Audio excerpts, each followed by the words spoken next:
Hi hello friends, ಹಳ್ಳಿ ರೈತರ power YouTube ಚಾನಲ್ಗೆ ಮತ್ತೊಮ್ಮೆ ಸ್ವಾಗತ. ಏನಿದು ಬೇರೆ ದನಮನೆ ತೋರಿಸ್ತಿದ್ದಾರೆ ಅಂದ್ಕೊಂಡಿದ್ದಾರೆ. ಇದು ನಮ್ಮ ದೊಡ್ಡಪ್ಪರ ದನಮನೆ.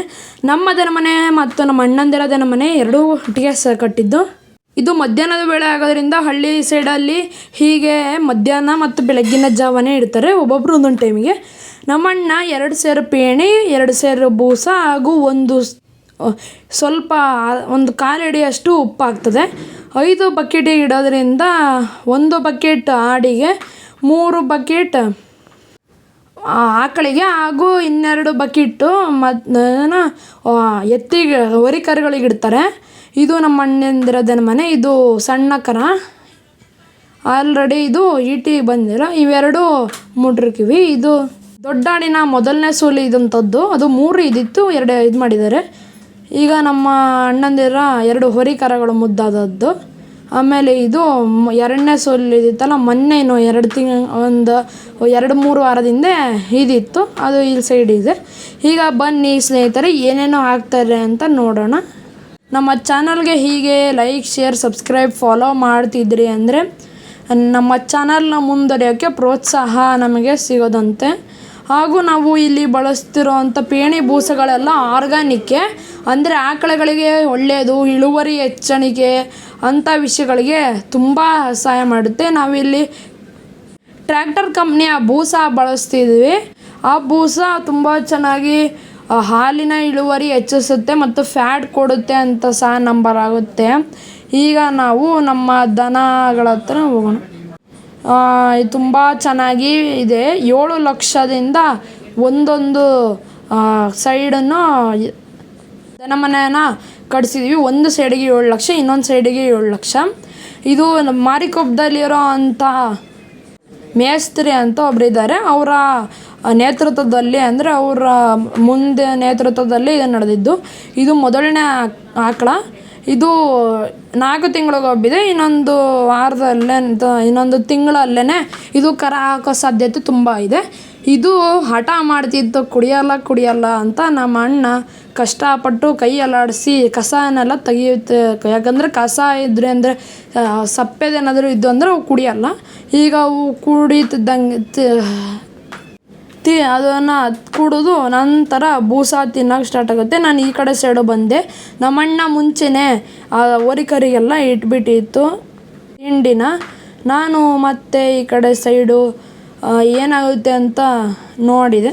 ನಮ್ಮಣ್ಣ ಇಲ್ಲಿ ಜೋಳದ, ಅಂದರೆ ಮೆಕ್ಕೆಜೋಳದ ಒಣಗಿರೋಂಥ ಸಿಪ್ಪೆ ಇರುತ್ತಲ್ವ, ಅದನ್ನು ಹಾಕುತ್ತೆ. ಅದರಿಂದ ಫ್ಯಾಟ್ ಚೆನ್ನಾಗಿ ಬರುತ್ತೆ. ನಮ್ಮ ಅಣ್ಣನ 1 ಆಕಳ, 2 ಆಕಳ ಗಬ್ಬಿರೋದ್ರಿಂದ ಬರೀ ಒಂದೇ ಆಕಳ 7-8 ಲೀಟ್ರ್ ಹಾಲು ಕೊಡ್ತಿತ್ತು. ಮುಂಚೆ 3 ಸೇರಿ 21 ಲೀಟ್ರ್ ಗಂಟ್ಲೆ ಹಾಲು ಕೊಡ್ತಿತ್ತು 3. ಈಗ 2 ಗಬ್ಬಿದೆ ಅಲ್ವಾ, ಅದಕ್ಕೇ ಬರೀ ಒಂದೇ ಆಕಳದಿಂದ 7 ಲೀಟ್ರ್ ಇದೆ. 3 ಆಕಳ ಕೊಡೋಕ್ಕೆ ಶುರು ಮಾಡಿದಾಗ ತುಂಬ ಲಾಭ ಬರ್ತಿತ್ತು, ಆದರೆ ಈಗ ಸ್ವಲ್ಪ ಕಮ್ಮಿ ಆಗಿದೆ. ಆಮೇಲೆ ಅದು ಯಾವ ಕರ ಇರುತ್ತೆ ಅನ್ನೋದ್ರ ಮೇಲೆ ಡಿಸೈಡ್ ಆಗುತ್ತೆ ಅದರ ಲಾಭ ಏನೋ ಅಂತ. ಇನ್ನೊಂದು ಗೊಬ್ಬಿಲ್ದರ ಆಕಳಾಗೆ ನಮ್ಮ ಅಣ್ಣ ಆಲ್ರೆಡಿ 1 ಬಿಂದಿಗೆ ನೀರು ಹಾಕಿತ್ತು, ಮತ್ತು ಇನ್ನೊಂದು ಬಿಂದಿಗೆ ನೀರನ್ನ ಹಾಕ್ತಿತ್ತು. ಹಾಕ್ತಿದ್ದಂಗೆ ಅದು ಚೆನ್ನಾಗಿ ಕುಡಿಯೋಕ್ಕೆ ಶುರು ಮಾಡಿದ್ರಿಂದ ಅದರ ದಾಹ ಎಲ್ಲ ತೀರ್ತು ಅಂದ್ಕೊತಿದ್ವಿ.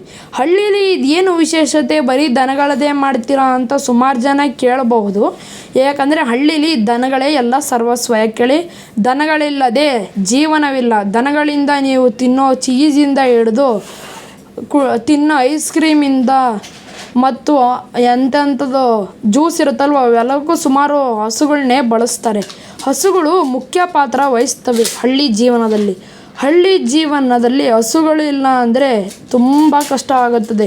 ಯಾಕಂದರೆ ನಾವು ಹಳ್ಳೀಲಿ ದನಗಳಿಂದನೇ ತುಂಬ ಕೆಲಸಗಳು ನಡೆಯುತ್ತೆ. ಎತ್ತುಗಳಿಂದ ಹೊಲ ಬೇಸಾಯ ಮಾಡಿದರೆ ಮತ್ತು ದನಗಳಿಂದ ಹಾಲು ಸಿಗುತ್ತದೆ. ಇದು ಏನು ಅಂತ ಕೇಳ್ಬೋದು. ದಿನಾಲು ಹಾಕುವಂಥ ಮೇವು, ಇದರಿಂದ ಹಾಲಿನ ಇಳುವರಿ ಕೂಡ ಮತ್ತು ಫ್ಯಾಟ್ ಕೂಡ ಚೆನ್ನಾಗಿರುತ್ತೆ. ಈಗ ನಮ್ಮ ಮೊದಲನೇ ಆಕಳ ಹತ್ರ ಬರೋಣ. ಇದಕ್ಕೆ ಹಿಂಗೆ ಸವರಿದ್ರೆ ಸುಮ್ಮನೆ ಇರುತ್ತೆ. ಅದರ ಸಹಭಾಗಿ ಇನ್ನೊಂದು ದೊಡ್ಡ ಎತ್ತು.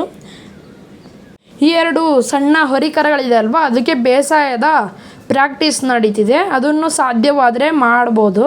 ಅಂದರೆ ಅದಕ್ಕೆ ಬೆನ್ನ ಮೇಲೆ ನೇಗಿಲ ಥರದ ಒಂದು ಕೋಲನ್ನ ಸಿಗಿಸಿ ಅದನ್ನು ಹೊಲಕ್ಕೆ ಹೋಗಿ ಪ್ರಾಕ್ಟೀಸ್ ಮಾಡಿಸೋದ್ರಿಂದ ಅದು ಚೆನ್ನಾಗಿ ಪ್ರಾಕ್ಟೀಸ್ ನಡೆಯುತ್ತೆ. ಇವೆರಡು ಮರಿಗಳು, ಬಿಳಿ ಮುಟ್ರಕಿವಿ ಮರಿನ ನಮ್ಮ ಅಣ್ಣ ಎಕ್ಸ್ಚೇಂಜ್ ಮಾಡ್ಕೊಂಬಂದಿತ್ತು ಗಂಡಿಯಿಂದ. ಇದು ಇನ್ನೊಂದು ಹೆಣ್ಣು ಮರಿ. ಅದರ ಪಕ್ಕದಲ್ಲಿರೋ ಈ ಸಣ್ಣ ಪುಟಾಣಿ ಆಲ್ರೆಡಿ 3 ತಿಂಗಳು ಗೊಬ್ಬಾಗಿದೆ. ಇದು ನಮ್ಮ ಅಣ್ಣ ಆಕಳಗಳು. ಅವು ಚೆನ್ನಾಗಿ ಕುಡಿತಿದ್ದಾವೆ, ತಿಂತಿದ್ದಾವೆ. ಈಗ ಈ ಆಕಳನ ಬರೋಬ್ಬರಿ 1.5 ಲಕ್ಷ, ಇನ್ನೊಂದು 1.5 ಲಕ್ಷ ಹಾಗೂ 3ನೇ ಆಕಳನ್ನು 1.5 ಲಕ್ಷಕ್ಕೆ ತಂದಿದ್ದು. 2 ಹೋರಿಕರುಗಳನ್ನು 2 ಲಕ್ಷಕ್ಕೆ ತಂದಿದ್ದು. ನಮ್ಮ ಅಣ್ಣ ಈಗ ಹಾಕ್ತಿರೋಂಥ ಆಕಳನೇ ತುಂಬ ಚೆನ್ನಾಗಿ ಇದು ಕೊಡ್ತಿರೋದು. ಯಾಕಂದರೆ ಅದು HF ಬ್ರೀಡ್ ಅಲ್ವಾ, HF ಮಾತ್ರ ತುಂಬ ಚೆನ್ನಾಗಿ ಕೊಡ್ತಿರುತ್ತೆ. 4 ಒದಣಿಗೆನೂ ಸಹ 3 ಅಡಿ ಇದೆ. ಅಂದರೆ ಅದು ಚೆನ್ನಾಗಿ ಸೂಕ್ಷ್ಮವಾಗಿ ಮಾಡಿರೋದ್ರಿಂದ ತುಂಬ ಗಟ್ಟಿಯಾಗಿ ಸಹ ಇರುತ್ತೆ.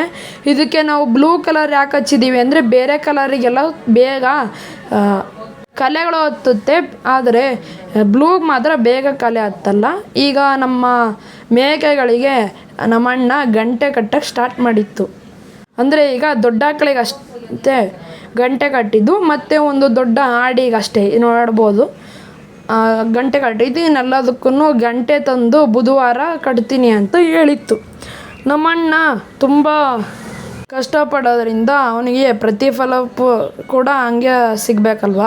ಹಂಗಾಗಿ ಈಗ ಇದೆಯಲ್ವ, ಅದು ಪ್ರತಿ ಸೂಲು 3 ಮೇಕೆ ಮರಿನ ಈಯೋದ್ರಿಂದ ಇದು ತುಂಬ ಚೆನ್ನಾಗಿ ಹಾಲು ಸಹ ಕೊಡುತ್ತೆ. ಮತ್ತು ಈ ಹಾಲನ್ನ ನಾವು ಕರ್ಕೊಳ್ಳಲ್ಲ, ಯಾಕೇಳಿ ಈ ಮರಿಗಳು ಕುಡಿಬೇಕು ಅಂತ.